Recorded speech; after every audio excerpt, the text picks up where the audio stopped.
So now we are going to discuss about parametric and non parametric test. इससे पहले मैंने इस series के 7 वीडियो बनाए हैं spaces training 2 day spaces training के डे 1 के 7 वीडियो बनाए हैं। ये 8वां वीडियो है जो कि डिस्कस करता है parametric and non parametric test के बारे में। इन स्टैटिस्टिक्स स्पेशली जब हम बात करते हैं रिसर्च की और अपने डेटा एनालिसिस की, उसमें कई सारे टेस्ट होते हैं, कई सारे एजम्पशन होते हैं। और जब हम अपनी डेटा को, अपने टेस्ट को मोर रिलायबल, मोर ऑथेंटिक और more near to the reality लेकर आना चाहते हैं तो ये सब चीज़ों की ज़रूरत पड़ती है। अब पैरामेट्रिक टेस्ट वो सारे टेस्ट होते हैं जिसके अंदर कुछ एजम्पशन होते हैं।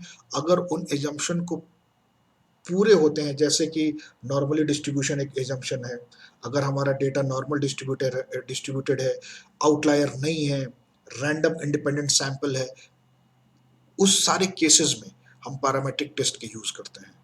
बहुत सारे एग्जांपल है पैरामेट्रिक टेस्ट के लिए। और अगर द डेटा नॉर्मल नहीं है, अगर के आउटलायर्स हैं, अगर कि वो बहुत छोटा सैंपल साइज है और एक ही तरफ से ड्रॉन नहीं किया गया है, तो उस केस में हम नॉन पैरामेट्रिक टेस्ट का यूज़ करते हैं। अब आप यहाँ देख सकते हो, parametric test are those that make assumption about the parameters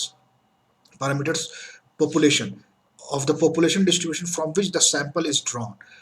वो पैरामीटर्स टर्म्स जो पॉपुलेशन से रिलेटेड है, it is often assumption that population are normally distributed. So ये बहुत बड़ा, तो नॉर्मली डिस्ट्रीब्यूटेड है या नहीं है, इसको टेस्ट करने के लिए हमारे पास स्प्यूरमैन है, कोटेसिस है, स्क्यूनेस है, और इसके लिए मैंने 7th वीडियो बनाया है, आप चेक कर सकते हो उसमें। नॉन पैरामेट्रिक टेस्ट का हम यूज तब करते हैं जब हमें ये लगता है कि it is underlying distribution, data are not normally distributed, it is taken from the different places, तो उस केस में हम नॉन पैरामेट्रिक टेस्ट का यूज करते हैं। अब कुछ कॉमनली यूज पैरामेट्रिक टेस्ट है, जैसे टी टेस्ट। इसमें एक पेयर टी टेस्ट है और अनपेयर टी टेस्ट है। अनोवा, 1 वे अनोवा है, रिपीटेड अनोवा है, 2 वे अनोवा है, 3 वे अनोवा है, देन लीनियर रिग्रेशन है, पियर्सन कोरिलेशन। ये सारे टेस्ट जो बहुत कॉमनली यूज किए जाते हैं डेटा स्टैटिस्टिक्स में, डेटा इंटरप्रिटेशन में और डेटा एनालिसिस में, ये सारे पैरामेट्रिक टेस्ट हैं। तो उसके लिए पैरामेट्रिक टेस्ट के कुछ एजम्पशन को फुलफिल करना पड़ता है।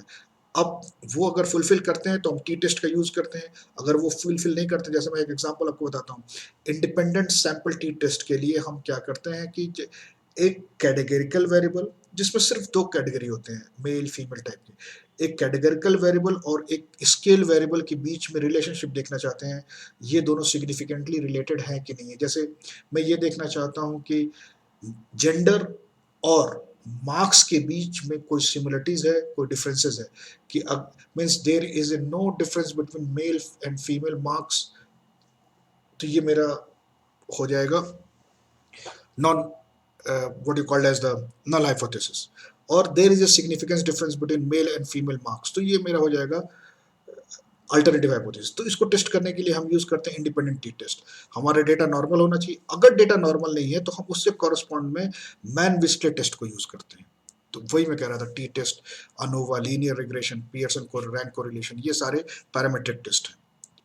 अब एजम्पशन ऑफ पैरामेट्रिक टेस्ट, जैसे पॉपुलेशन आर नॉर्मली डिस्ट्रीब्यूटेड, अभी जिसके बारे में बात हुई थी, the selected population is representative of general population, मतलब ये होमोजीनिटी होना चाहिए, और not always but the data is in the interval और रेशियो के फॉर्म में होना चाहिए। और नॉन पैरामेट्रिक टेस्ट कब अप्लाई करते हैं, data don't follow any specific distribution, कोई पैटर्न नहीं है, आउटलायर्स भी हैं, सैंपल बहुत स्मॉल साइज का है, तो उस केस में हम नॉन पैरामेट्रिक टेस्ट का यूज करते हैं। एक चीज और बताना यहाँ जरूरी है कि parametric test results are more stronger than non parametric test.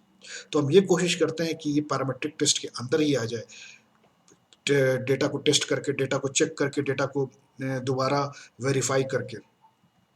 अब ये सारी चीजें हैं, जैसे इस एक ग्राफ में आप समझ सकते हो पैरामेट्रिक और नॉन पैरामेट्रिक टेस्ट का। ये एज्यूम किया जाता है कि डेटा इज नॉर्मली डिस्ट्रीब्यूटेड, इसमें ऐसा कुछ भी नहीं है। if it is normally not normally distributed, then only we will go there. We are not going to test if data is normal, क्योंकि जब डेटा नॉर्मल है तो हम पैरामीट्रिक टेस्ट जो कि ज़्यादा स्ट्रॉन्ग है उसको लेंगे. एज्यूम वेरिएंस इज होमोजीनियस, एक ही तरह के डेटा हम इंडिपेंडेंट है लेकिन एक ही तरह के डेटा हम लेकर आते हैं, जैसे स्टूडेंट डेटा, जैसे एक ऑर्गेनाइजेशन का डेटा, तो ये होमोजीनियस डेटा है और ये कहीं से भी ड्रॉ करके लाते हैं. टिपिकल डेटा जो हम पैरामीट्रिक टेस्ट में यूज़ करते हैं, रेशियो और इंटरवल डेटा है. यहाँ पे ऑर्डिनल, ये टिपिकल डेटा, नॉट ऑलवेज, हम वो भी कर सकते हैं. डेटा सेट रिलेशनशिप इसमें इंडिपेंडेंट होता है, इसमें इंडिपेंडेंट हो भी सकता है और नहीं भी हो सकता है. सेंट्रल टेंडेंसी जिसके बारे में हमें पता है, मीन मीडियम मोड है, तो मीन का ज़्यादा यूज़ करते हैं पैरामीट्रिक में और नॉन पैरामीट्रिक में मीडियन का. और बेनिफिट पैरामीट्रिक टेस्ट के, can draw more conclusion and it is more stronger then this one. और कोरिलेशन टेस्ट के लिए, जैसे हमें कोरिलेशन देखना है दो वेरिएबल के बीच में, whether they are strong, weak और मॉडरेट और पॉजिटिव और नेगेटिव, तो उसके लिए हम पैरामीट्रिक टेस्ट का यूज़ करते हैं पियर्सन के लिए. अगर वो नहीं है नॉर्मली तो उसके लिए हम स्पीयरमैन, और ऑल्सो कह सकते हैं कि हम जब हमारा डेटा रेशियो और इंटरवल में हो तो पियर्सन यूज़ करते हैं, जब हमारा कैटेगरिकल हो तो स्पीयरमैन यूज़ करते हैं. इंडिपेंडेंट मेजर टू ग्रुप के लिए, जैसे टी टेस्ट का यूज़ करते हैं. मैंने जैसे एग्जांपल बताया कि एक कैटेगरिकल वेरिएबल और एक स्केल वेरिएबल के बीच में जब दो कैटेगरिकल वेरिएबल, दो ही कैटेगरी हो, तो हम इंडिपेंडेंट मेजर टी टेस्ट को यूज़ करते हैं. अगर नहीं है तो उससे कॉरस्पॉन्ड में नॉन पैरामीट्रिक टेस्ट है जो मैन विट्सले टेस्ट है. तो ऐसा नहीं है कि नॉन पैरामीट्रिक, अगर वो डेटा नॉर्मली डिस्ट्रीब्यूटेड नहीं है तो हम नहीं टेस्ट कर सकते, नहीं. इंडिपेंडेंट मेजर टी टेस्ट का कॉरस्पॉन्ड है मैन विट्ले. उसी तरह एक और टेस्ट है one way ANOVA. One way ANOVA का मतलब ये होता है कि जब हमारे वन कैटेगरिकल वेरिएबल में 2, 3, 4, 5 कैटेगरी हो, like education, matric, +2, graduation, post graduation, ये 4 कैटेगरी के हो गए.